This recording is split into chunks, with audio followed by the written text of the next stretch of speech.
अस्सलाम वालेकुम dear students, कैसे आप सब। उम्मीद करता हूं कि आप सब खैरियत से होंगे। Okay, I welcome you all to my channel Shahid Saras Education Point. बेटा, जैसा कि आप जानते हैं, मैंने यूजीसी नेट की जो क्लासेस है वो पेड बैच मैंने स्टार्ट किया है। लेकिन मैंने आपसे प्रॉमिस किया है कि जितने भी पीवाईक्यूज अभी तक आए हैं 20 से लेकर 23 तक जितने भी एमसीक्यूज आए हैं, सभी चैप्टर्स की मैं यूट्यूब पे कवर करने जा रहा हूँ। ठीक है, बट अगर आप डिटेल्ड बैच ज्वाइन करना चाहते हो, उसके लिए अगर आप ज्वाइन करना चाहते हो डिटेल्ड बैच में, तो what you have to do, just dial my number 7780817302। तो बैच को ज्वाइन करने के लिए इस नंबर को डायल करें 7780817302।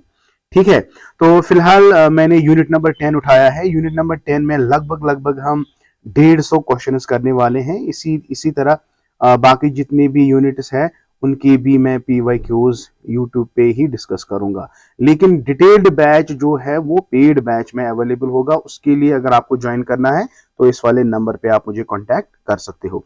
तो चले बेटा, जैसा आप जानते हैं वी हैव कंप्लीटेड 70 क्वेश्चंस। तो कल मैंने 10 क्वेश्चंस और रोज 10-10 क्वेश्चंस आएंगे। आपके लिए भी बर्डन भी नहीं होगा, तो आप अच्छे से आराम से इन क्वेश्चंस को देख लो और अकॉर्डिंगली आप अपने प्रिपरेशन में ऐड कर सकते हो। ठीक है, तो चले बेटा, बिना देर किए आज हम क्वेश्चन नंबर 71 टू 80 क्वेश्चन हम आपके साथ डिस्कस करेंगे। तो चले स्टार्ट करते हैं। आपके स्क्रीन पे पहला क्वेश्चन है, क्वेश्चन नंबर 71। बहुत सारे क्वेश्चन है जो बहुत ज्यादा रिपीट हुए हैं, इसलिए आपको टेंशन लेने की बिल्कुल भी जरूरत नहीं है। पीवाईक्यूज को अच्छे से ड्रिल करो। पीवाईक्यूज जब आप अच्छे से पढ़ते हो ना, प्रीवियस ईयर क्वेश्चन, तो आपकी प्रिपरेशन बहुत बढ़िया होती है। ठीक है, तो अननेसेसरली जो बाकी ऑब्जेक्टिव्स है जो आप किसी भी बुक में उठाते हो, तो उन पे आप टाइम वेस्ट ना करो। तो मैं बेहतर यही होगा, मेरी सजेशन भी यही है कि आप ज्यादा से ज्यादा पीवाईक्यूज पे ही फोकस करो। ठीक है, तो चलिए क्वेश्चन नंबर 71 अगर हम देखेंगे, in a classroom a child is always restless and unstable, so he might be. देखो बेटा, if you are a teacher, अगर आपके क्लासरूम में कोई बच्चा ऐसा है जो रेस्टलेस दिखा रहा है और जो अनस्टेबल दिखा रहा है, इसका मतलब है द बच्चा जो है वो अटेंटिव नहीं है।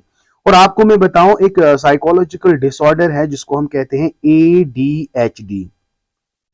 ADHD, attention deficit hyper activity disorder. Restless का मतलब है वो हाइपर एक्टिविटी ज्यादा कर रहा है, इसमें अटेंशन की कमी है, अटेंशन डेफिसिट से है। तो अगर कोई बच्चा आपके क्लासरूम में ऐसा है जो रेस्टलेस दिखा रहा है और अनस्टेबल दिखा रहा है, तो आपको मेक श्योर करना है कि इस बच्चे में कौन सा डिसऑर्डर है, ADHD, attention deficit hyper activity disorder. तो इसमें से आप कोई ऑप्शन आपको नजर आ रहा है कि जो हाइपर एक्टिविटी के रिलेटेड है, inattentive, irresponsible, hyperactive, learning disabled, तो it is the hyper active, that is the right option. Okay, उम्मीद करता हूं कि ये वाला क्वेश्चन आपको बहुत आराम से समझ आ गया। चलिए question number 72 again we have read this, बहुत बार हम ये पढ़ चुके हैं। क्वेश्चन नंबर 72 कहता है, a child who reads few numbers, child who reads few numbers wrongly, बच्चा जो है वो कुछ नंबर्स को रॉन्गली रीड करता है। तो आप हमें बताइए कौन सा लर्निंग डिसेबिलिटी है, रीड करने में प्रॉब्लम है। तो आपको डायरेक्टली याद रखना है, इट इज डिसलेक्सिया। अगर राइटिंग में प्रॉब्लम होती तो इट इज डिसग्राफिया, अगर कैलकुलेशन में तो डिसकैलकुला, अगर मोटर एबिलिटीज में प्रॉब्लम होती है, पैरालिसिस वगैरह, तो इट इज सेरेब्रल पैलिसी। लेकिन यहां पे ये बात कर रहा है कि नंबर्स को रीड करता है रॉन्गली, तो इसका मतलब है it is dyslexia, that is very right answer. Okay जी, चले बेटा नंबर नेक्स्ट क्वेश्चन पे आते हैं। Question number, just a second, या इसको थोड़ा बहुत, हाँ, क्वेश्चन नंबर 73 आराम से देख लो बेटा। What is question number 73? Which of the following are the characteristics of creativity. देखो भाई, जब भी who is said to be creative, creative में सबसे पहले आपको याद रहना चाहिए कि नॉवल थिंग्स के साथ वो डील करता है, नई नई चीजों के साथ वो डील करता है। ठीक है, उसको जो भी वो काम करता है उसका काम अलग होता है, ओरिजिनलिटी इसमें होती है, उसका माइंड ओपन होता है, ओपन माइंडेडनेस, इसमें डाइवर्जेंट थिंकिंग होती है। ये समझ लो बेटा, this is very much important. Flexibility, verifiability, ये सारी चीजें क्रिएटिविटी के साथ रिलेट होती है। और एक पॉइंट, इंटेलिजेंस जो होगा ये जरूरी नहीं है वो क्रिएटिव होगा, लेकिन क्रिएटिव वाला बंदा उसमें मिनिमम इंटेलिजेंस होना बहुत जरूरी है।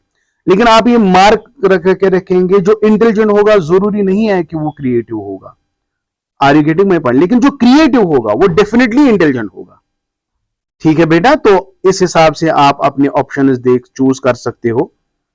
अब आप देख लो बेटा क्वेश्चन क्या बोल रहा है। क्वेश्चन नंबर बोल रहा है कि which of the following are the characteristics of creativity. A option, any new work. देखो बेटा जहां पे आप न्यू वर्क देखोगे, yes exactly, new work it is the characteristics of what, creative person. Every intelligent person is called creative. अभी मैंने कहा कि ये जरूरी नहीं है कि हर कोई इंटेलिजेंट वाला बंदा क्रिएटिव होगा, लेकिन हर एक क्रिएटिव वाला बंदा इंटेलिजेंट हो सकता है, लेकिन हर इंटेलिजेंट वाला बंदा क्रिएटिव नहीं हो सकता, इसलिए दूसरा ऑप्शन नहीं आ सकता इसमें। तीसरा देखें, creativity of a person can not be developed through education and training. अरे भाई क्यों नहीं हो सकता है? क्रिएटिविटी तो हम डेवलप कर सकते हैं, है ना। Creative is both innate as well as acquired, इसलिए तीसरा ऑप्शन भी सही नहीं है। चौथा देख लीजिए, creativity of such person is develop who can think freely. अभी मैंने क्या कहा, इनका माइंड ओपन होना चाहिए, ओपन माइंडेड, तो इसका मतलब है आईवी भी ठीक है। तो कितने ऑप्शन को मैंने ठीक किया, फर्स्ट एंड आईवी है कहीं पे, first and IV exactly sir, पहला ही ऑप्शन जो है फर्स्ट एंड आईवी, ये आपका राइट आंसर बन जाता है। It is A option, that is very right. मुझे उम्मीद है कि बेटा आप लोगों को ये वाला क्वेश्चन बहुत अच्छे से समझ आ गया। क्रिएटिविटी में नोवेल्टी होना जरूरी है, ओरिजिनलिटी होना जरूरी है, ओपन माइंडेडनेस होना जरूरी है, डाइवर्जेंट थिंकिंग होना जरूरी है, ठीक है बेटा। और it can be foster, right, we can foster the creativity by giving them education and training. So these are the characteristics that are actually related with creativity. Okay my dear, so 73 का आपने ये answer करना है। चलिए बेटा हो गया 73 के बाद हमारा जो नेक्स्ट है दैट इज 74। यस, एक मिनट देखो 74 क्वेश्चन क्या बोल रहा है। 74 in which type of education system students with special education needs have to be adjusted. Oh my god, this is very simple. Adjusted की बात हो रही है, जिसको हम एडजस्ट करेंगे। अगर आपको याद होगा पेड बैच में मैंने आपको बताया था कि इन स्पेशल एजुकेशन किसको कहते हैं, फिर आ गया इंटीग्रेटेड एजुकेशन, उसके बाद आ गया इंक्लूसिव एजुकेशन। स्पेशल एजुकेशन में खाली उन बच्चों को हम रखते हैं जिनमें स्पेशल नीड्स होते हैं, राइट। इंटीग्रेटेड में हम एडजस्ट करते हैं, पूरे तरीके से हम इनको इन्वॉल्व नहीं करते हैं कॉमन क्लासरूम में। तो जहां पे एडजस्टमेंट आएगा, इसका मतलब है एडजस्टमेंट का मतलब है एडजस्टमेंट, और वी कैन से थोड़ा बहुत इनको हम इंक्लूड करते हैं कॉमन क्लासरूम के साथ, तो इट इज इंटीग्रेटेड। इंक्लूसिव का मतलब है पूरा का पूरा हमने इनको किस में डालना है, कॉमन क्लासरूम में। इंटीग्रेटेड का मतलब है एडजस्ट करके, थोड़ा बहुत एडजस्ट करके इनको कॉमन क्लासरूम में रखा जाता है।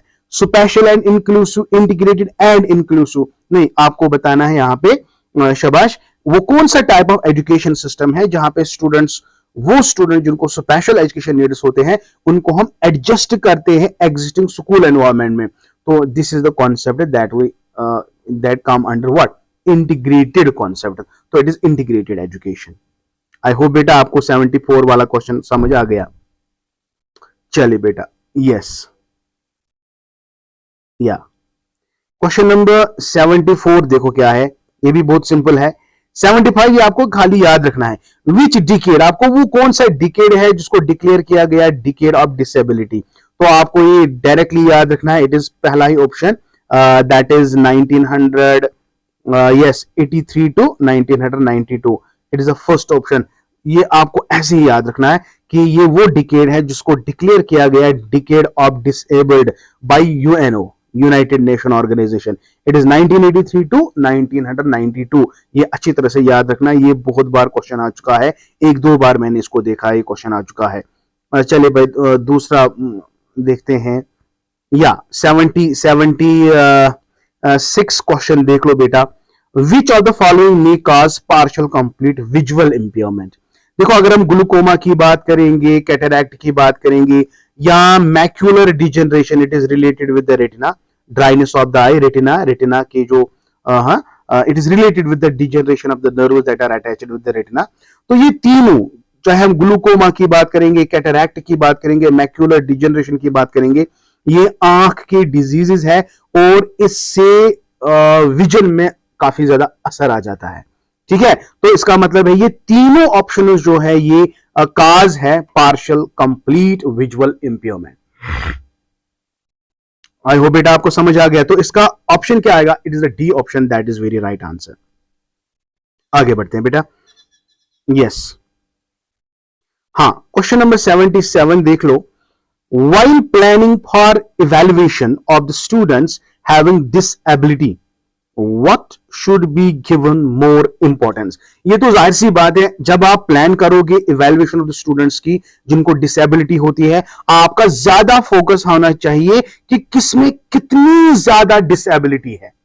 समझ आ गया? ये तो सेल्फ एक्सप्लेनेटरी, इसमें तो सोचने वाली बात थोड़ी है ही नहीं। तो जब हम प्लान करते हैं इवैल्यूएशन की स्टूडेंट्स की जिनको डिसेबिलिटी होती है, आपका ध्यान किन पे ज्यादा होना चाहिए? क्या इंपॉर्टेंट है? इंपॉर्टेंट है इसमें क्या टाइप ऑफ डिसेबिलिटी और कितनी डिसेबिलिटी है, 40% है, 60% है, 90% है। तो while you plan, while you evaluate, planning, while you are about to plan for evaluation, you need to focus on the type and intensity of the disability। Sir इसका तो पहला ही ऑप्शन ठीक है फिर। यस, 77 का पहला ही ऑप्शन ठीक है। ठीक है, 78 पे देख लो बेटा। 78 क्वेश्चन क्या है हमारा? So far as the 78 question is concern, which of the following, 78 देख लो बेटा, which of the following activities can be the obstacle. ये बात कर रहा है कि barriers of inclusivity, barriers of inclusivity for effective implementation of inclusive system of education. देखो बैरियर्स को हमने बहुत अच्छे से पढ़ा, आप मेरे पेड बैच में देख सकते हो, वहां पे आप लेक्चर्स देख सकते हो। बैरियर्स में मैंने आपको कहा था कि जब हम कॉमन चीज इंप्लीमेंट करने की कोशिश करते हैं वो हमारे लिए एक बोटलनेक बन जाता है, ये काफी ज्यादा चैलेंजिंग होता है। कॉमन, हाँ, तो अगर हम जहां जहां पे आपको कॉमन नजर आएगा ना, उस पे आप टिक करोगे। तो पहला ऑप्शन क्या है? Making common rules for promoting students. तो ये चैलेंजिंग है, तो ये एक ऑब्स्टैकल बन सकता है for effective implementation, because it is not very easy to make common rules for promoting the students in upper grade, right. In number second is involving the parent of disabled students school activities. ये उतना ज्यादा मसला नहीं है, because यहाँ पे आपको खाली फोकस करना है डिसेबल्ड बच्चों के साथ। Number third, developing common curriculum for all types of students of the same grade. यहाँ पे भी कॉमन आ गया, developing common curriculum for, this is very much important and can be an obstacle, right? Number IV क्या है? making the peers of disabled। देखो IV option है, यहाँ पे भी डिसेबल्ड है, दूसरे ऑप्शन पे भी डिसेबल्ड है, तो यहाँ पे आपका खाली कंसर्न डिसेबल्ड है, तो ये इतना ज्यादा ऑब्स्टैकल क्रिएट नहीं करेगा जितना कि जब हम सारे बच्चों को यानी कॉमन, तो this can create a obstacle. तो इन चार ऑप्शंस को देखने के बाद आपको क्या लगा? It is option number first and option number third that can be act as obstacle। तो what is the right answer my dear? The right answer is first and third। वही है ना क्या किस्म question? yes, it's the first and third option that is very right। first and third है कहीं पे? तो yes my dear, it is the D option that is very right answer। okay चलिए बेटा 79 देखते हैं। yes 79 क्वेश्चन जो है, in which of the following education system provision is made for developing multi level. आंख बंद करके, क्योंकि मैंने मल्टी मोड, मल्टी लेवल, ये सारे कॉन्सेप्ट्स आपको पढ़ाए। मल्टी लेवल जहां पे भी होगा ना, it is nothing but inclusive, क्योंकि मल्टी लेवल का मतलब है you are talking about the diversity on the classroom, so it is what? It is inclusive. आंख बंद करके 79 का आप भी ऑप्शन देखेंगे जहां पे भी आप मल्टी लेवल का कॉन्सेप्ट देखोगे। ठीक है, चलिए लास्ट क्वेश्चन आपकी स्क्रीन पे बहुत ही इंपॉर्टेंट है, यानी ऐसे तो सारे क्वेश्चन इंपॉर्टेंट है। क्वेश्चन नंबर 80 की बात अगर करेंगे, in pursuance of the provision of the article 17। देखो 17 आर्टिकल आपको याद होना चाहिए, because it is not a big deal, abolishment of untouchabilities, right. तो लेकिन ये जो अबॉलिशमेंट ऑफ अनटचेबिलिटीज आ गया ना, ये एक पार्लियामेंट में एक बिल पास, पार्लियामेंट में एक ऑफेंस एक्ट पास हुआ था जिसका नाम था अनटचेबिलिटी ऑफेंस एक्ट 1955। बेसिकली ये 8th में, ये यहाँ पे 8th में 1955 में ये एक्ट हुआ, लेकिन इसको फिर अमेंड किया गया, इसका नाम बदल दिया गया। तो वो क्या नाम बदल दिया गया, इसको सबस्टिट्यूट कैसे किया गया, याद रखेंगे, इट वाज सबस्टिट्यूटेड इन 1976।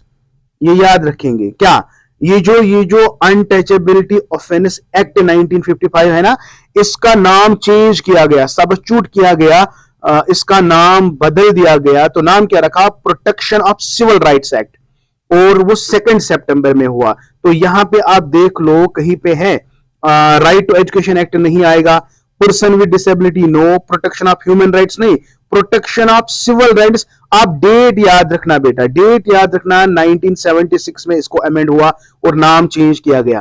किसको नाम चेंज किया, जो अनटचेबिलिटी ऑफेंस एक्ट 1955 था ना, देखो ऐसे में, देखो इस तरह, हाँ जी, देखो ये जो इसको क्या हो गया, 1 मिनट, ये जो अनटचेबिलिटी ऑफेंस एक्ट 1955 है ना, इसका नाम चेंज किया गया, अमेंड किया गया, और नाम क्या रखा, protection of civil right act 1976। और कब ये हुआ, 22